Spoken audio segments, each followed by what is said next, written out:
ऐसी हालतें आ गई कि गुरु थक जाते थे, क्योंकि उनका सब जितना बता सकते थे बता दिया, और बुद्ध उसको इतनी निष्णात स्थिति से करते, इतनी तत्परता और लगन से करते कि गुरु के पास ये भी बहाना ना बचता कहने का कि तुमने ठीक से नहीं किया इसलिए नहीं हो रहा। गुरुओं के पास वो तरकीब है। गुरु जो कि सच में गुरु नहीं है, क्योंकि वो जो बताते हैं तुम कभी पूरा कर नहीं पाते, इसलिए जांच कभी हो नहीं पाती कि वो जो बताते हैं वो कुछ सार का भी है क्या निस्सार है। कोई गुरु कहता है कि अगर तुमने 90 दिन का उपवास किया तो आत्मज्ञान हो जाएगा। बड़ी मुश्किल है, 90 दिन का उपवास न तुम करोगे न आत्मज्ञान होगा, और अगर तुमने एक दिन पहले भी तोड़ दिया गुरु कहेगा अधूरा रह गया। इसलिए तुम्हें कभी जांच का मौका भी नहीं मिलता। गुरुओं की ठीक परीक्षा तभी होती जब उन्हें ठीक शिष्य मिल जाते। बुद्ध ऐसा ही शिष्य था, उसने अनेक गुरुओं का पानी उतार दिया। जिस गुरु के पास गया, गुरु ने जो कहा, गुरु ने कहा 15 दिन का उपवास, उसने 45 दिन का करके बताया। गुरु को यह कहने की जगह न रही कि तुमने किया नहीं। आखिर गुरु हाथ जोड़ लेते कि हम जो बता सकते थे बता दिया, इसके आगे हमें भी पता नहीं है, तुम कहीं और जाओ। क्योंकि उनकी वजह से दूसरे शिष्यों में शक पैदा होने लगता है कि जब इतना करके इस आदमी को कुछ नहीं हुआ तो हमको क्या होगा। बुद्ध की वजह से शिष्य भागने लगते दूसरे। बुद्ध ने सारे गुरुओं को टटोल डाला, और जैसा कि अक्सर होता है, गुरु तो मुश्किल से कोई होता है, 100 में कभी एक, 99 तो केवल धोखे के गुरु होते हैं। जैसे तुमने खेतों में खड़े देखे हो आदमी धोखे के, हंडी लगी है, कपड़ा लगा है, डंडे पे खड़े, पक्षियों को भगाने के लिए ठीक, ऐसे गुरु हैं तुम्हारे। ना समझों के लिए ठीक, कमजोरों के लिए ठीक, नपुंसकों के लिए ठीक, जो कुछ नहीं करना चाहते, जो सिर्फ सिर हिलाते हैं कि ठीक है कभी करेंगे, उनके लिए ठीक। लेकिन कोई करने वाला चाहे तो कठिनाई हो जाती। बुद्ध ने मुश्किल खड़ी कर दी, सब किया। ऐसी हालत हो गई कि लोग बुद्ध के पीछे चलने लगे। बुद्ध ने इतना किया और बुद्ध कहे जा रहे हैं कि मुझे कोई ज्ञान नहीं हुआ, ये सब करना फिजूल गया है, लेकिन फिर भी मानने वाले पैदा हो गए। एक गुरु, आखिरी गुरु उद्दार कालाम को जब उन्होंने छोड़ा तो उसके 5 शिष्य बुद्ध के शिष्य हो गए। उन्होंने कहा कि इस गुरु से तो ये बुद्ध बेहतर। उन दिनों बुद्ध केवल 1 दाना चावल रोज लेते थे भोजन में, क्रस काय हो गए थे। सिर्फ एक मूर्ति उसको चित्रित करने वाली उपलब्ध है, शायद उसका चित्र तुमने कभी देखा हो। उसमें बुद्ध की पीठ और पेट एक हो गए, शरीर सिर्फ हड्डियों का अस्थि पंजर रह गया है, एक एक हड्डी तुम गिन सकते हो। सब चर्बी खो गई है, खून सूख गया है, सिर्फ आंखें भर जीवित मालूम पड़ती, सारा मुंह धस गया है, सिर्फ चमड़ी और हड्डियां बाकी रह गई। ऐसा बुद्ध एक तृण मात्र खाके जीते थे। इतने कमजोर हो गए कि निरंजना नदी को पार करते वक्त बुद्ध गया के पास पार न कर सके। कमजोरी ऐसी थी, और नदी बड़ी छिछली है, कुछ बड़ी भारी नदी नहीं है, मुश्किल से गले गले पानी रहा होगा। क्योंकि मैं भी उस नदी में जहां से बुद्ध पार किए कई बार जाके देख लिया हूं, उसमें टीबी का मरीज भी पार होगा, उसमें कैंसर का मरीज भी पार हो सकता है। बुद्ध पार न हो सके, हालत बड़ी कमजोर रही होगी, बड़ी दयनीय रही होगी। और नदी बलवान मालूम पड़ती थी, घाट चढ़ न सकते थे, तो एक वृक्ष की शाखा को पकड़ कर लटक गए। उस क्षण में उन्हें होश आया कि मैं क्या कर रहा हूं, शरीर को नष्ट कर रहा हूं, इससे आत्मा कैसे मिलेगी। आत्मा के मिलने का शरीर को नष्ट करने से कौन सा संबंध है, कौन सा तर्क है, कौन सा गणित है। और कमजोर में इतना हो गया कि निरंजना साधारण सी नदी में पार नहीं कर पाता, और भवसागर पार करने की सोच रहा हूं, ये नहीं होगा। और उस क्षण निरंजना नदी में पड़े हुए वृक्ष की जड़ को पकड़े हुए उन्हें लगा कि सब करना व्यर्थ गया, कोई क्रियाकांड कहीं न ले जा सका। पहले मैंने संसार छोड़ दिया था, अब मैं ये त्याग तपश्चर्या भी छोड़ देता हूं। उस दिन त्याग पूरा हुआ, उस दिन कुछ भी ना बचा पकड़ने को, सब छूट गया, मुट्ठी खुल गई। बुद्ध किसी तरह बाहर निकले। जिस वृक्ष के नीचे उनको बोध हुआ, उस वृक्ष के नीचे बैठे।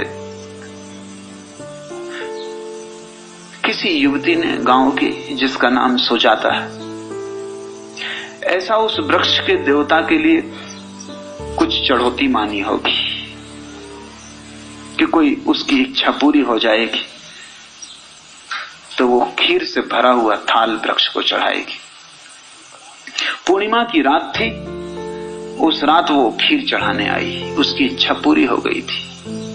पूर्णिमा की उस निर्जन रात में निरंजना के एकांत तट पर वृक्ष के नीचे उसने बुद्ध को देखा।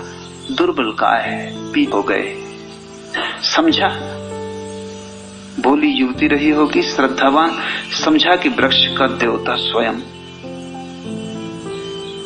खीर लेने को उपस्थित हुआ है। कोई और दिन होता तो बुद्ध ने खीर न ली होती, क्योंकि वो केवल एक तृण ही लेते थे। कोई और दिन होता तो बुद्ध ने रात में कुछ भी न लिया होता, एक तृण भी, क्योंकि रात वो लेते न थे। कोई और दिन होता तो जात पात पूछी होती कि स्त्री कौन है। निश्चित ही स्त्री शूद्र रही होगी, नाम सुजाता बताता है कि शूद्र रही होगी, क्योंकि जो अच्छी जात में पैदा हुआ हो वो सुजाता नाम ना रखेगा, जरूरत नहीं। इसलिए अक्सर कुरूप स्त्रियों का नाम तुम पाओगे सुंदरबाई। तो सुंदर स्त्री को कोई सुंदरबाई नाम देता, जस्ती नहीं बात, बैठती नहीं बात। निश्चित लड़की शूद्र रही होगी, और शूद्र ही तो वृक्षों इत्यादि को पूजते हैं। ब्राह्मणों के तो मंदिर हैं, जैनों के बड़े विशाल मंदिर हैं, उनको कोई वृक्षों की पूजा करने नहीं जानी पड़ती। जो मंदिर बना नहीं सकते, देवता प्रतिष्ठापित नहीं कर सकते, दीन दरिद्र हैं, वही तो वृक्षों को पूजते हैं। शूद्र ही रही होगी, लेकिन उस रात बुद्ध ने न पूछा, पूछने की बात ही न रही। उस दिन सब छोड़ दिया, जो हो। अब ये हो रहा है कि ये लड़की अचानक इस रात में बिना मांगे खीर लेके आ गई, तो उन्होंने स्वीकार कर लिया। ये खबर उनके 5 शिष्यों को मिली, जो दूसरे वृक्षों के नीचे ध्यान कर रहे थे। 5 शिष्य जो बुद्ध की तपस्या देख के उनके पीछे हो गए थे। उन्होंने कहा ये भ्रष्ट हो गए, शूद्र लड़की, रात का समय, और अब तक एक तृण लेता था, ये गौतम भ्रष्ट हो गया। उन्होंने तत्क्षण गौतम को छोड़ दिया, त्याग कर दिया। बुद्ध के अपने 5 शिष्य भी छोड़ के चले गए कि भ्रष्ट हो गया ये आदमी, क्योंकि तुम्हारे लिए धर्म का अर्थ क्रियाकांड है। तुमने धर्म को तो जाना नहीं, तुमने तो धर्म के नाम पर मुर्दा विधियों को जाना है। अब तक ये बुद्ध ज्ञानी था, मानने योग्य था, पूज्य था, अब ये भ्रष्ट हो गया। खीर खाने से आदमी भ्रष्ट हो गया, रात भोजन लेने से भ्रष्ट हो गया।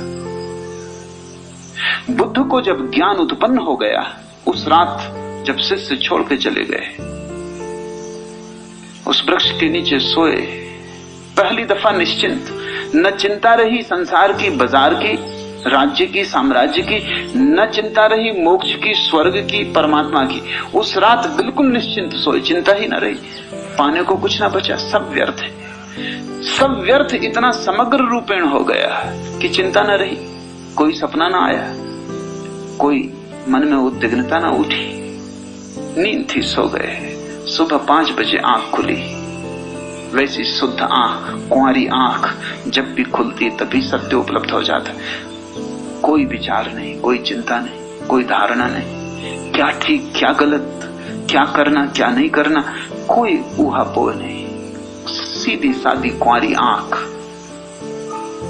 आखिरी तारा डूबता था और बुद्ध को परम ज्ञान उपलब्ध हुआ। उस डूबते तारे के साथ ही पुराना आदमी समाप्त हो गया, नए का जन्म हुआ। चेतना पुरानी लीन हो गई, नई चेतना जन्म गई। उस क्षण बुद्ध ने जाना कि सत्य कुछ करने से नहीं मिलता, सिर्फ आंख खोलने की बात है, सिर्फ होश, स्मरण, जागृति।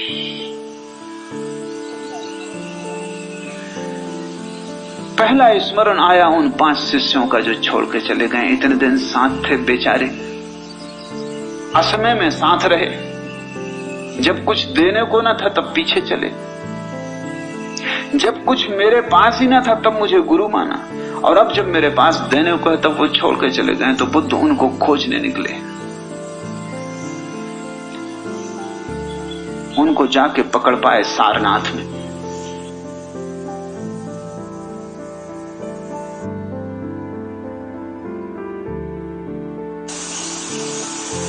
जब उन्होंने देखा बुद्ध को आते हुए दूर से एक टीले पर बैठे हुए, तो उन 5 ने तय किया ये भ्रष्ट गौतम आ रहा है, हम ना तो उठ के इसको आदर दें और ना नमस्कार करें,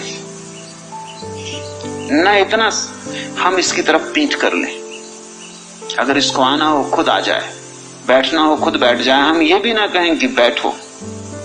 जो साधारण अतिथि के लिए भी किया जाता है वो भी हम ना करें। ये गौतम भ्रष्ट है, इसने नियम छोड़ दिए, तप छोड़ दिया, चर्या छोड़ दी, आचरण भ्रष्ट, इसके लिए अब कोई समादर नहीं। लेकिन जैसे जैसे बुद्ध पास आने लगे उनको बड़ी बेचैनी होने लगी।